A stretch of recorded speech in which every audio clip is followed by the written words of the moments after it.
Hello Jennies, Genesis Lewison here, as always, and today is another review of Alone, Season 1, Episode 2. So, what's this episode about?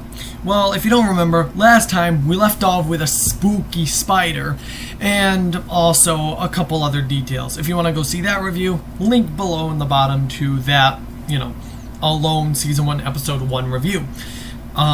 So, other than that, let's get into it. And yes, apologies for this taking a while since the release day.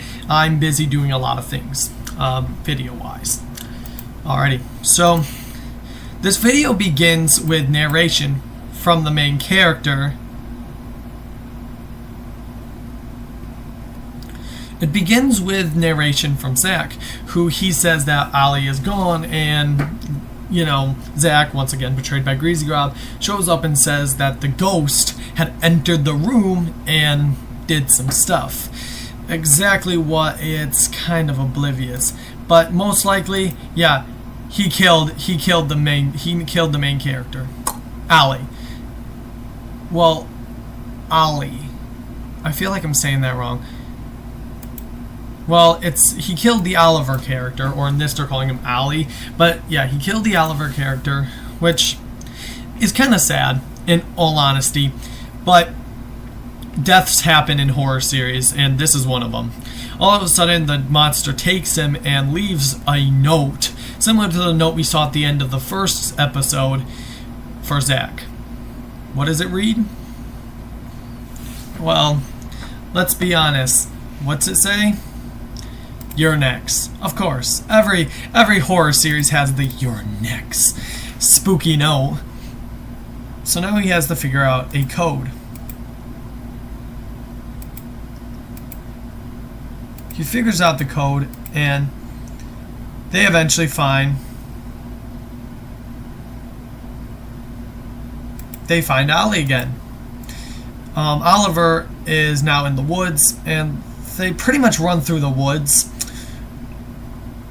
For the exact reason, I don't really know. There's a lot of different details. When I tried watching it, I think it's the monster took them and put them in the woods. And then eventually Zach was brought to the woods too. Similar to, think marble hornets. The monster can bring people other places.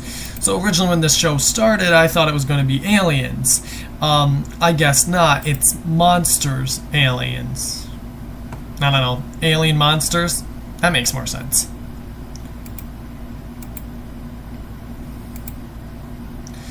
So most of the video, this episode's a lot shorter than the first episode.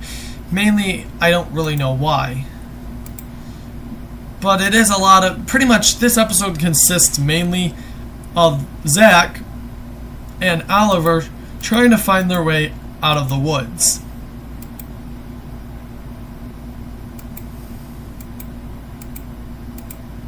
And the video ends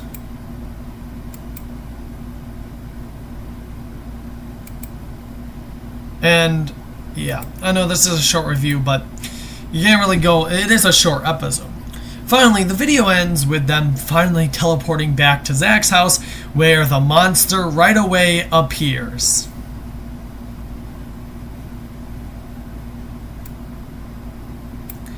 And what do I think of it?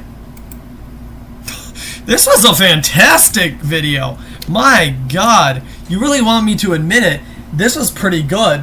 Honestly, the first one, I gave the first one an 8 out of 10 because there was some things I didn't like about it, like the Freddy glove, but I've gotten past that, and this video gets a 9 out of 10. Now, I'm not saying they're not the best in the world. It is amateur filmmaking, but like I've told you before, I love amateur filmmaking. It's one of my fortes. I love the B-movie style, and this one, well, the actors are acting less serious, which you may think, oh, that ruins it, but in actuality, it doesn't. It actually makes it better. Greezygob, and I think the other kid's real name is Oliver. I don't know what the actor's name is. Whatever. They're really good. They're acting like actual kids, which, I mean, admit it, they are, but in the last one, everything kind of felt scripted, which makes sense. Some series scenes need to be scripted, but a lot of it, this one was really ad-libbed, which to me made it better. I was kind of disappointed because I didn't find out what happened to the spider. They never once bring up the spider. We see Whiteface again, and I think Whiteface is the person who possibly kills Zach at the end of this. Spoiler warning. But 100%, I really can't confirm or deny that Zach's dead, and I don't really know what happened to the spider, hoping maybe the spider appears in part 3. What exactly were they sent to? I don't know. I think they were just teleported to maybe another dimension, maybe another world. I mean, they still acted like it was Earth, so maybe they were just teleported into the woods. With a series that's really ad-libbed and like filmed out of order, you can't really tell what the plot is. But all I can say is this was a pretty good episode. Watch it if you want. I think it was pretty good. Link below there will be a link below to the episode and a link below to the first review. Hopefully you enjoyed this. Peace out, Jennies, and have a good day. Lewison Rating, 9 out of 10.